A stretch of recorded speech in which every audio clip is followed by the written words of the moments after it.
think? That was a great conclusion. He said, "I want all in." Oh, you talking See, about? I feel like I know it's good when somebody remembers a line from it. Like, not that somebody like, oh no, that was good. We liked it, how it sounded. Like, nah, you can tell me specific lines from it that you're like, oh no, I remember that part. So yeah, that's cool. But yeah, it's good to I get mean, examples of all what of we got going. that's fucked up though, because every ding that you hit, I'm like, damn, that is how that go. That's how And it feels. damn, like when you said the dealer, that shit clicked in like that's the motherfucking judge. Like, when you Yeah, was like, yeah. there's none of this in my establishment. Like, nigga, fuck is you talking about? Fuck the dealer, nigga, we crashing out. And that's why he snapped out. And most people don't experience that. Like, they just see it on court, they see it on the news, and I think society is so desensitized to the actual effect, the fact that people that go through those situations are victims too. Like, most of the young guys that are catching all these life sentences, and most of the young guys that are, in the streets, they don't know what they're about to go through. But the court humbles you real fast. Being locked up in county jails humble you real fast. The food is horrible. Phone calls are so expensive that you can't really get a hold of nobody. And most of the people that go through those processes, they don't even understand how they got there. I mean, they know what they were doing in the streets. They know what they were a part of. And some of them say that this is what they signed up for. But at the end of the day, when you wind up in prison, and you're sitting here for years and years, and the phone calls, people stop picking up the phone, and you start losing family members, and the people that were there, and your phone book starts to dwindle down, and you're walking around like everybody else, not having anybody to talk to. You start to wonder, what were you really doing? When the people who you were riding around with and doing all of this stuff with aren't there anymore. Or they're not taking care of your kids, or they're not taking care of your family, or they're not picking up the phone. Nobody sent you any money. You start to wonder about things like loyalty and, people that you called your family and you were riding side by side. If I was willing to put my life on the line for you, what's a couple of dollars? If I was willing to put my life on the line for you, my brothers, my sisters, my mother, my kids, whoever is close to me shouldn't have to want for nothing, because if I'm not there, you there. So I think there's a lot that gets lost in translation with the process of what people go through, and the reality of what all of this shit really is. Especially when you talk to some of these young brothers who have been down for a while. Most people don't get to see grown men cry, sitting in a room by themselves, wishing that they could, just have somebody to, tell them it's going to be okay. They just see what they did, and that's just who they are for the rest of their lives to the public. To be honest, I see a lot of them, and for some of them, as I'm talking to them, they like it's thug life. I feel like I'm talking to Tupac when he was, screaming Machiavelli and running through a casino, jumping on dude and them. But there are some who literally wake up every day talking to their kids, wake up every day talking to their mom and, their family members, and, ask, how I can get home, and ask, what can I do different, and why can't we get any programs, and, why can't I see a therapist, and I don't want any medication, I don't want to take any pills, it just puts a Band-Aid on it. Like, what does being a productive member of society look like, things like that. And sitting in here, there's not a lot of answers. And I think that's how I got to where I was at. I'm just literally sitting there, and it's like, I can't get any more certificates.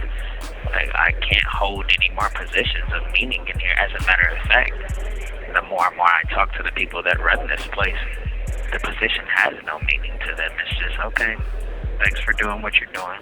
Now keep it moving.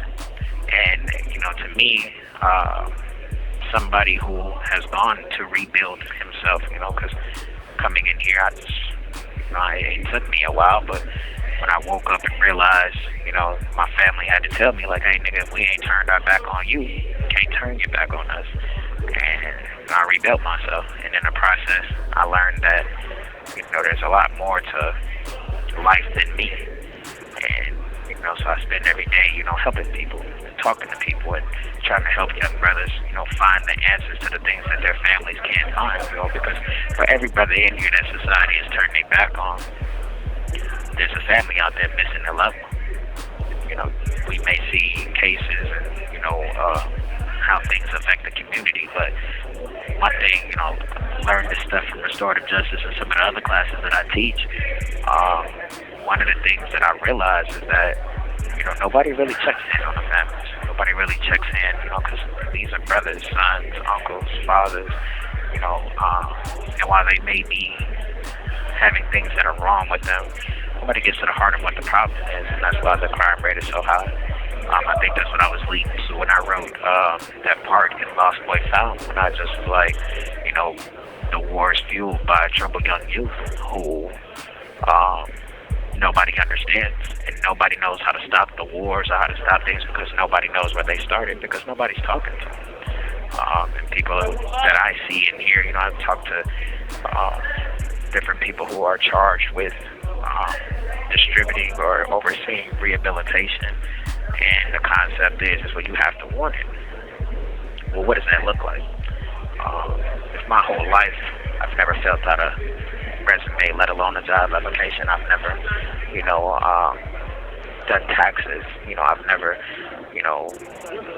lived a productive life as the law. What is that? Everybody, thinks that, their lifestyle is the norm until reality crashes in, and somebody who isn't as privileged or didn't have the same morals and values that you had growing up crashes through your, circle and, redirects your reality.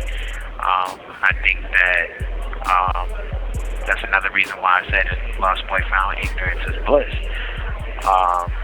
Because most people are comfortable with just sweeping things under the rug.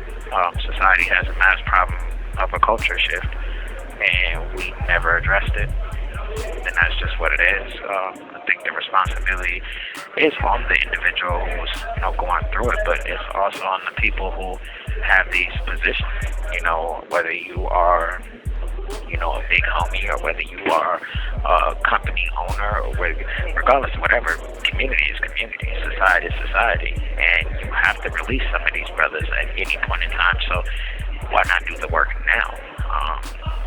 The prison that I'm at, the biggest thing that they're always saying is that they can't find volunteers, or they can't find people who are willing to invest in the people that are locked up here. And my conversation is well, we definitely watch the news, and on the news, there's always conversations about, dropping the crime rate and making neighborhoods safer, and, people not wanting to work, and, just the decline in society as a whole. And, you got thousands of guys that are locked up that need to be taught. Thousands of guys that are getting released, and they just keep going through this cycle of, being put back in the prison, being put back in this, and some of it is to their own choices, but some of it also falls on the people who hold these positions. And you have 1 minute remaining. I know I kind of ranted about this a little bit, but again, I'm just trying to help, just trying to find solutions to where we're at, and how to move forward. It's gonna take everybody. It's not something that you can just look at somebody and be like, well, that's on you, because it falls at everybody's doorstep. When violence or theft or anything happens, it affects everybody in the community. It makes people change how they live. It makes people uncomfortable. So as a community, we have to address these things, find better solutions than just locking people up and throwing away the key. But yeah, man, I love you. I'm gonna highlight you later. I love you too. So long. Gotta go find me something to eat. Chop it up with you. I feel you. My brother. You hear me? Yeah. Can you hear me? Yeah, nah, I didn't hear you. I said I'll let you know. I'm gonna go find me something to eat. I'm gonna chop it up with you later. Alright, love you too. So long. Alright. Thank you for using GTL.